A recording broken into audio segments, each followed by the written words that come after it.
Hi, I'm Ralph Kinney, owner and founder of the Immortalitea company. And today we're in my kitchen. And we're in my kitchen because I got a phone call the other day from a guy in Atlanta. And he says, Ralph, I bought some of your tea and I was really excited because I'd heard that tea was a great tasting tea. I even saw on your website that you won an award for best tasting tea in Thailand. And I just brewed a big pot and it tastes like kudzu. Now for those of you who aren't from the South, the kudzu is this weed that grows in the South everywhere and it's almost impossible to kill. And I've never had tea made from kudzu, but I'm going to guess that that's not a compliment. So I asked the guy, you know, what did you do to my tea? No, how did you brew the tea? And he said, well, you know, I didn't have a teapot handy, so I just took my coffee maker and I took a couple of big scoops of tea in the coffee maker and I put in the water and, you know, I brewed it just like I would coffee. And I said, oh, lesson one, please don't make tea with your coffee maker.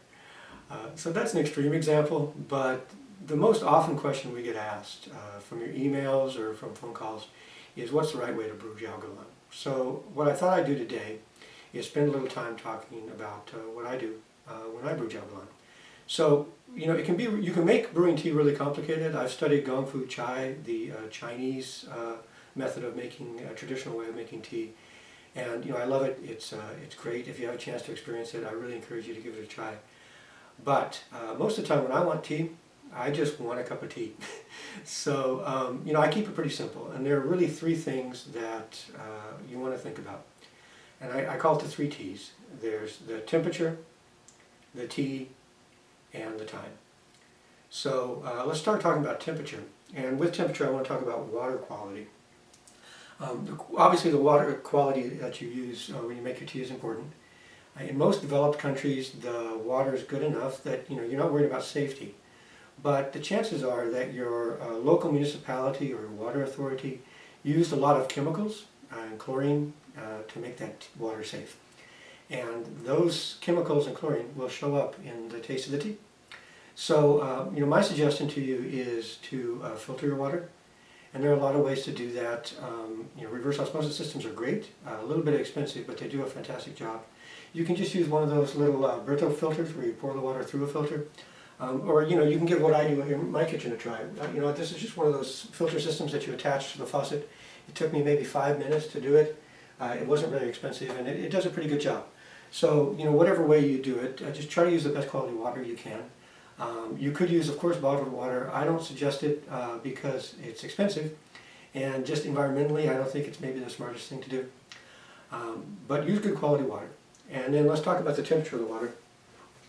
Or what most people do is, they have one of those tea kettles, and maybe one that makes a little sound, and they put it on the stove, and they crank up the burner on high, and they go and they watch TV or they read their email, and when the thing goes off, they come back and they brew their tea. The problem with that is that's really way too late, because by the time that little tea kettle is making that sound, the water is boiling very briskly, and there's a lot of steam, and that's way too hot to keep from overbrewing your tea. With any good quality tea, but especially Jiaogulan that's fresh, you want to keep the temperature fairly low, about 170 degrees Fahrenheit or say 80 degrees Celsius.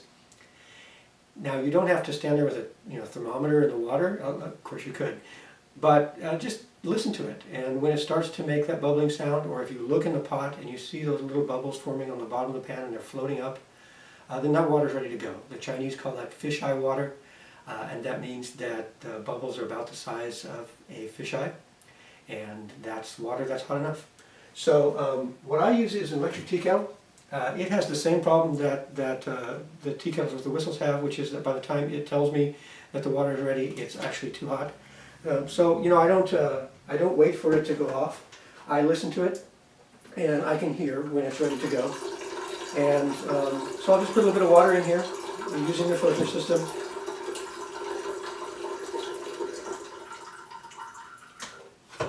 And put it to go.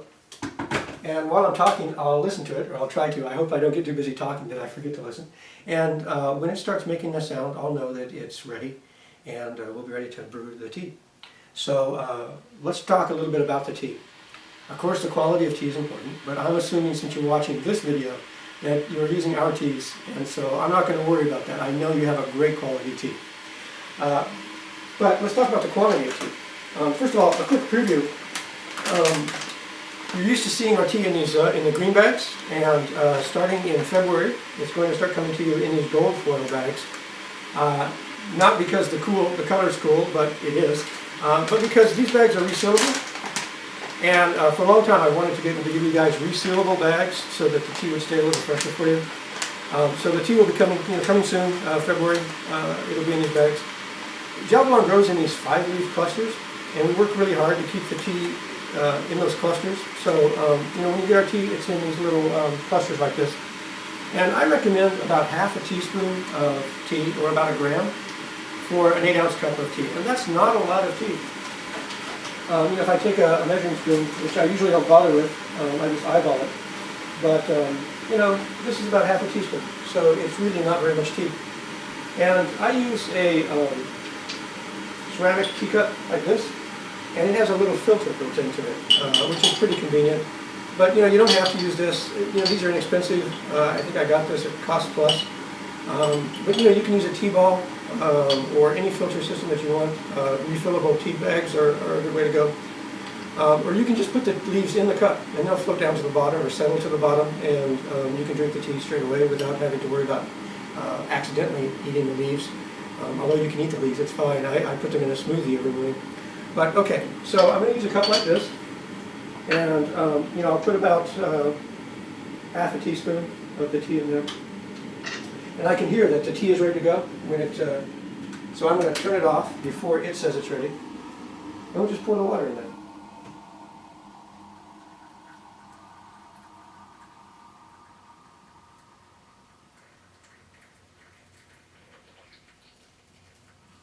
Good. And put the lid on it so it'll stay warm while it's brewing. And let's talk about time. I recommend about 2 minutes brewing time. Because again, the tea is really fresh, so it doesn't need to brew really long to bring out all the great flavors and release all of those things that are good for you, the saponins and the adaptogens. My recommendation is about 2 minutes. Some people like it stronger than that, and that's fine. What I would suggest you do though is start with 2 minutes and brew, and then taste it, look at the color. It should be a nice, beautiful green color, not a dark green, but a light green color. You should be able to smell the tea slightly. And when you taste it, it should be sweet. If it's bitter at all, then it's probably been overbrewed, which means go back and look at those 3 teas and make sure that the quantity of tea isn't too much, the temperature is not too hot, and that you're not brewing too long. But if you like it a little stronger than I do, then just next time brew a little 30 seconds longer, and then 30 seconds longer, and then you'll find the strength that is right for you. There's no hard rules here. It's a matter of taste. Personally, I like it about 2 minutes. That's about it. If you look below the video here, there's a place where you can comment, and I would absolutely love if you can tell me what you think of this video. Was it useful to you? We're thinking about doing more of these. Is that a good idea? What else would you like me to talk about? Do you have any questions? I'll do my best to go through your questions and answer them personally, or somebody here will take a look at the questions and answer them for you. What else should I talk about? Would you like me to talk about adaptogens and why those are important for your health? Would you like me to talk about Jiaogulan and some of the health benefits of Jiaogulan? Would you like me to go ahead and do a traditional Chinese tea ceremony for you? That might be kind of fun. Share your ideas. Let me know what you'd like to talk about. This video is specifically about Jiaogulan. We do sell 2 other teas. We sell mulberry tea and we sell oolong tea. And the brewing is a little bit different for those teas than for Jiaogulan, so I'm going to make separate videos for those. So look for them here at this portal, and there'll be videos about how to brew those. And that sound means that our timer just went off, and it's time for me to drink my tea. So I just take the lid off because actually it gets hot, and it's too hot for me to touch. But with the lid off, I can go ahead and lift this off and let the good stuff flow back into the cup. And set that there. And because our tea is really fresh, I can reuse these leaves. So I'm going to put the lid on that, and when I make tea again this evening, I'll use those same leaves again. And that's it. I hope the videos was useful to you guys, and I hope you really enjoy your Jiaogulan. Thanks.